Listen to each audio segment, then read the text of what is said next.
মুসলমান তোরা গোলাম, তোর বাপ দাদু গোষ্ঠী গোলাম ছিল, গোলামের বাচ্চা তোরা এখন আন্দোলন করবি আমাদের বিরুদ্ধে, আমার দাদা মোদির বিরুদ্ধে আন্দোলন করবি, কেন্দ্রের বিরুদ্ধে? তোর এত বড় সাহস! ভিখারি, তোদেরকে ভাতা দিয়ে পুষে রেখেছি, তোদের ইমাম আমাদের গোলাম, তোদের পীর পীরজাদা আমাদের গোলাম, তোরা ভিখারির বাচ্চা ভিখারি, আন্দোলন করতে পারবি নি।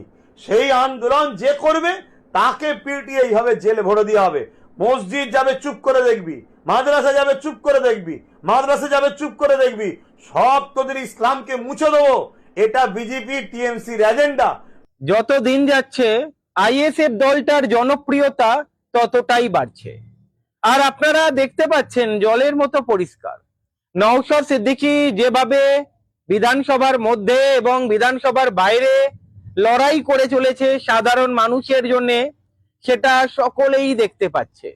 এবারে যেটা শোনা যাচ্ছে 2026 নির্বাচনে নওশাদ সিদ্দিকীর বড় ভাইজান মানে আব্বাস সিদ্দিকী ভোটে দাঁড়াতে চলেছে। মানে রাজনীতির ময়দানে উনি এবারে পা রাখবেন। উনি দলটা তৈরি করেছিলেন কিন্তু দলটা চালাচ্ছিল নওশাদ সিদ্দিকী। এবারে 2026 নির্বাচনে আব্বাস সিদ্দিকী ভোটে দাঁড়াবেন। বুঝতে পারছেন আইএসএফ দলের শক্তি কতটা তাহলে বৃদ্ধি পেতে চলেছে। বহু টিএমসি কর্মী যারা সংখ্যালঘু সম্প্রদায় থেকে বিলং করেন তারা এবারে টিএমসি ছাড়বে। যতটা শোনা যাচ্ছে ক্যানিং পূর্ব শওকত মোল্লার বিরুদ্ধে প্রার্থী হতে চলেছেন আব্বাস সিদ্দিকী। আর আব্বাস সিদ্দিকী যদি প্রার্থী হয় বুঝতেই পাচ্ছেন আইএসএফ দলটার শক্তি কতটা বৃদ্ধি পাবে। আব্বাস সিদ্দিকী বলছেন মানে তৃণমূল এবং বিজেপি দুটোই একই পথের প্রতীক।